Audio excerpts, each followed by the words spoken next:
Saudara, 3 pekan pasca bencana yang terjadi di 3 provinsi di Sumatera, masih ada beberapa wilayah yang ternyata masih sulit diakses dan minim bantuan. Sementara itu, Presiden Prabowo Subianto menegaskan pemerintah mampu mengatasi bencana Sumatera sehingga belum perlu bantuan dari negara lain. Lalu bagaimana penanganan pasca bencana harus berjalan? Kita bahas bersama dengan Direktur Amnesty International Indonesia, Mas Usman Hamid, dan juga anggota Majelis Pertimbangan DPP PAN, Mas Toto Daryanto, yang telah bergabung bersama kami di Kompas Petang. Selamat sore, selamat petang semuanya. Selamat petang. Selamat sore, petang. Ya. Saya ke Mas Toto dulu. Mas Toto, menurut Anda apa yang membuat Presiden Prabowo begitu yakin dalam rapat kabinet menyatakan bahwa Indonesia masih sanggup mengatasi ini sehingga tidak perlu bantuan dari asing? Ya, Mas Yasir ya. Jadi begini Mas, dalam situasi bencana yang begitu dahsyat itu dibutuhkan sebuah keyakinan, ya, sebuah kepemimpinan yang kuat, yang menunjukkan bahwa kita mampu. Maka apa yang disampaikan oleh Bapak Presiden itu sudah tepat. Kalau belum apa-apa, kita sudah mengatakan, oh iya siap dibantu, silahkan bantu dan sebagainya. Itu menunjukkan sikap yang lemah, kepemimpinan yang lemah. Dan itu bukan memperbaiki keadaan. Karena pengalaman kita dari berbagai peristiwa bencana, komitmen bantuan yang disampaikan oleh berbagai negara itu juga tidak bisa serta-merta langsung akan mengatasi masalah, itu tidak mungkin. Jadi kita memang harus terus berempati, kita berduka, kita ikut bersama-sama dengan pemerintah, dan terus kita menggalang apa yang mampu kita kerjakan, ya, di masjid-masjid, di kampung-kampung, di lingkungan kita, ada penggalangan dana, ayo kita berikan berapa yang kita mampu, kita sumbangkan. Ya, supaya partisipasi masyarakat ini ikut meringankan beban dari masyarakat. Tapi komitmen pemerintah untuk mengatasi keadaan itu saya kira harus diapresiasi, dan itu menambah keyakinan kita bahwa kita akan mampu mengatasi keadaan ini.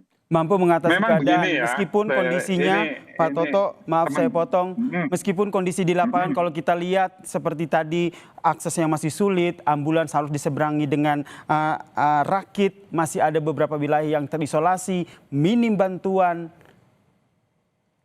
Ya, keadaan kita yang sekarang ini kan memang tidak bisa dengan seketika diselesaikan, Thomas. Kalau infrastruktur rusak itu memerlukan alat berat untuk menuju ke sana, harus membuka jalan, mungkin harus menggunakan heli dan lain sebagainya.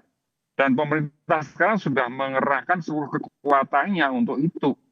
Bahkan pasukan kita juga dikirim ke daerah bencana. Jadi ayo kita bekerja sama untuk mengatasi keadaan ini, dan jangan saling menyalahkan dan bersabar ya. Memang kita harus bersabar menghadapi keadaan seperti ini. Tidak mungkin bisa kita selesaikan dalam sehari 2 hari. Tapi kita komitmen ini yang kita jaga, dan kita akan selesaikan mengatasi keadaan bencana di daerah Sumatera ini dengan secepat-cepatnya. Kita dukung kebijakan pemerintah. Tentu saja kita dukung upaya untuk pasca bencana ini di daerah Sumatera. Kalau Mas Usman sendiri tanggapannya seperti apa? Prabowo bilang Indonesia masih mampu atasi bencana, tidak perlu bantuan asing. Iya, Presiden kan tidak ada di lapangan sehari-hari. Yang ada di lapangan sehari-hari misalnya kalau pemerintah adalah pimpinan pemerintah daerah.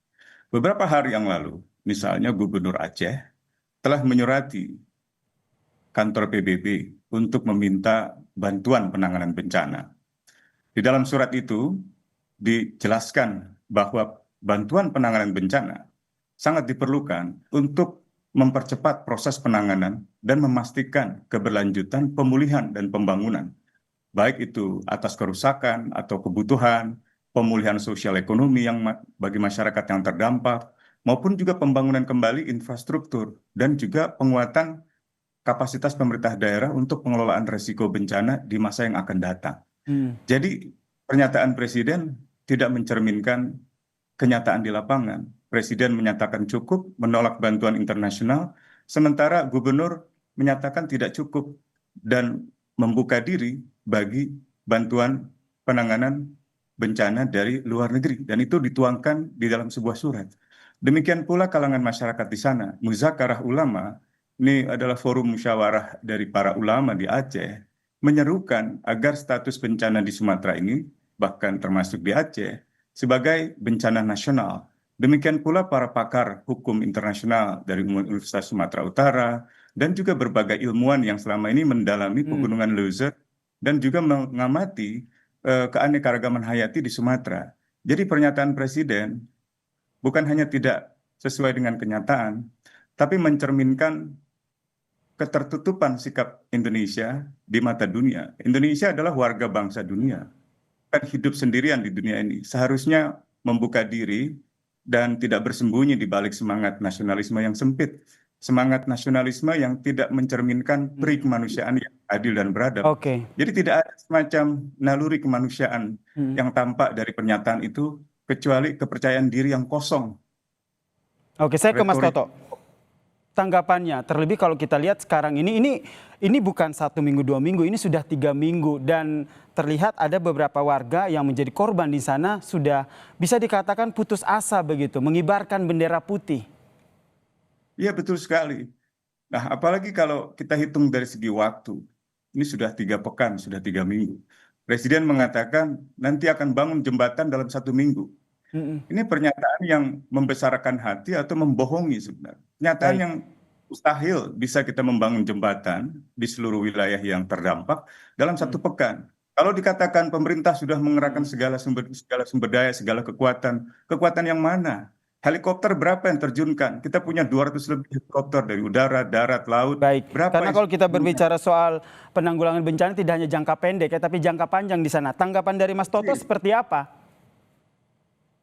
Ya justru karena ini harus ditangani secara jangka panjang, maka sikap pemerintah untuk mengambil tanggung jawab akan menyelesaikan secepat-cepatnya itu menurut saya ya harus didukung, bahwa pemerintah daerah merasa sangat berat dengan keadaan ini, kita berempati dan ya memang berat bagaimana kita berempati itu, kita bisa membayangkan kalau kita menjadi korban ya.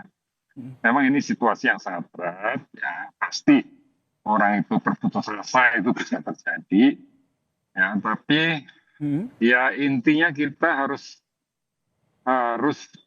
bersama-sama, itu intinya menurut saya, seluruh masyarakat Bersama-sama ya. Mas Jadi Toto. jangan Sederhananya, maaf saya potong Pak Toto. Kalau sederhananya kan kalau kita berpikir ada bantuan, kemudian dari asing begitu, oke lah dari asing begitu. Bukankah dengan menerima bantuan itu lebih gampang, lebih mudah ataupun membantu kita dalam penanggulangan bencana? Nah sebenarnya kalau kita ini kreatif ya kan, ini banyak media kan untuk bisa mendapatkan bantuan dari berbagai sumber dan supaya tepat sasaran itu. Kita gunakan saja media kita, medsos itu, masyarakat di mana yang dibutuhkan, jembatannya rusak ada berapa, data segala macam itu yang disampaikan. Nah nanti bantuan-bantuan asing yang ditawarkan kepada pemerintah, yang pemerintah sudah mengatakan siap untuk mengatasi keadaan sendiri, itu yang saya puji sebagai sikap bertanggung jawab dan untuk membangkitkan optimisme, komitmen ya, bukan kok optimisme kosong ya, ini komitmen kita bahwa kita mampu menyelesaikan sendiri dan benar-benar bertekad untuk mengkonsolidasikan seluruh kekuatan untuk mengatasi keadaan ini. Saya kira ini justru yang sangat penting untuk menyelesaikan keadaan. Kalau hanya bantuan asing kan nggak jelas juga apa yang mereka akan meskipun kenyataannya di lapangan Jadi, sudah 3 pekan pasca bencana masih ada daerah yang terisolasi, masih ada infrastruktur yang masih sulit ditembus, warga masih perlu bantuan sampai menyatakan sudah putus asa. Tadi sudah saya sampaikan, jadi kita harus berempati. Masyarakat yang menjadi korban, yang merasa beratnya penderitaan, itu pastilah itu manusiawi merasa seperti itu ya. Baik. Ya tapi ya yang penting kita terus bekerja bersama-sama untuk menyelesaikan semua masalah ini. Dan pemerintah daerah ya yang penting menyediakan data-data yang ada itu diekspos terus, diupdate terus, ya, disampaikan kepada pemerintah, kepada publik untuk mempercepat. Masyarakat juga memberikan bantuan, mengumpulkan dana segala macam, gunakan saluran-saluran yang bisa digunakan. Lalu seluruh kendala regulasi yang dulu ada izin ini, izin itu sudah diabaikan saja tidak. Baik, Jangan jadi perlu ada menjadi kerjasama yang baik begitu antara pemerintah daerah, pemerintah pusat, dan seluruh elemen masyarakat. Terakhir saya ke Mas Usman. Mas Usman, sudah 3 pekan, apa yang menurut Anda harus didorong kepada pemerintah sehingga betul-betul penanggulangan bencana ini semakin cepat dan tepat? Singkat saja. Ya, sekali lagi status bencana nasional mengingat jumlah korban, kerugian harta benda, kerusakan parah di 3 provinsi itu. Kekhawatiran kami, pemerintah pusat, khususnya presiden yang berwenang untuk menetapkan bencana nasional, menolak bantuan internasional untuk menutupi akses media internasional pada kepentingan bisnis di balik hancurnya hutan-hutan di Aceh. Kalau kita bisa mengerahkan ribuan alat berat untuk membabat hutan demi kepentingan bisnis, kepentingan oligarki, termasuk hutan sawit yang dimiliki oleh sejumlah pejabat, termasuk Prabowo, Luhut bin Sarpanjaitan, itu kenapa kita tidak bisa mengerahkan ke alat-alat berat begitu banyak untuk membersihkan? Kenapa kita malah mengeksploitasi gajah? Kenapa media seperti Kompas TV yang merekam bantuan internasional justru isinya diminta dihapus, diintimidasi? Ini kita mau membangun negara seperti apa? Kita harusnya bersatu untuk kemanusiaan, bukan mencari keuntungan diri sendiri dan menutupi skandal di balik pembabatan hutan untuk kepentingan bisnisnya sendiri dalam pejabat-pejabat pemerintah. Baik, Maaf, saya harus... Ya baik, yang penting saya yakin juga Mas Toto dan juga Mas Usman Hamid sepakat ya bahwa apa yang dilakukan oleh Indonesia saat itu betul-betul untuk penanggulangan pasca bencana untuk korban saudara-saudara kita di Sumatera. Terima kasih Pak Toto Daryanto, anggota Majelis Pertimbangan DPP PAN, dan juga Mas Usman Hamid, Direktur Eksekutif Amnesty International Indonesia, telah bergabung bersama kami di Kompas Petang. Salam sehat semuanya.